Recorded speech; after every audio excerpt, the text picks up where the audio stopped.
Pendant cette conférence de presse, mais le moment où le ministre des Affaires étrangères a touché le sujet sur l'Afrique, une question posée par une consoeur du Nigeria, il a en quelque sorte réaffirmé la position de la Chine envers l'Afrique. Vous avez parlé de FOCAC et il a réaffirmé notamment cette mise en œuvre de ces accords qui avaient été signés.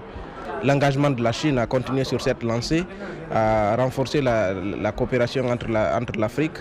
Il a reconnu que l'Afrique c'est un partenaire solide et que c'est un partenaire d'avenir. Et donc tout cela m'inspire, tout cela me donne confiance que les relations sino-africaines vont encore grandir. J'ai trouvé cette conférence de presse vraiment très instructive. On a appris beaucoup de choses pendant tous ces, les 1h30 qu'a duré justement la conférence de presse. On a appris beaucoup de choses. Et donc, c'est vrai qu'on avait des attentes et puis on a trouvé des réponses à ces attentes-là. Je dis notamment sur la question de la diplomatie, les rapports de la Chine avec l'Afrique.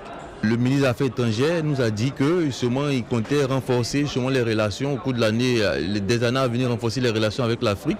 L'autre chose qu'on a beaucoup apprécié, c'est que justement il a exprimé la volonté de la Chine à instaurer la paix, en tout cas à contribuer à instaurer la paix et la stabilité dans le monde. Et je pense que c'est quelque chose à saluer. Je pense qu'il y a beaucoup de projets, notamment au niveau des infrastructures, souvent les routes, la construction des hôpitaux, des ponts, tout ça. Oui, il y a de nombreux projets justement pour lesquels la Chine accompagne justement mon pays, la Côte d'Ivoire. La conférence de presse qui vient d'être tenue par le ministre des Affaires étrangères, Wang Yi, il a évoqué plusieurs questions très importantes.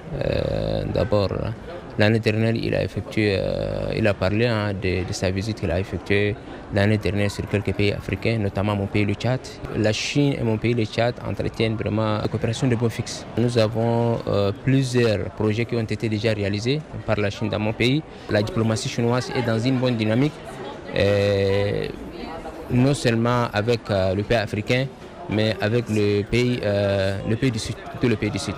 Dans l'avenir, nous aimerions qu'il y ait une coopération dans le domaine de la technologie, notamment l'intelligence artificielle. Nous avons compris que la Chine est pratiquement aujourd'hui en avance dans le domaine de l'intelligence artificielle, que ce soit dans le domaine de la communication, dans le domaine militaire ou bien dans le domaine de la robotique.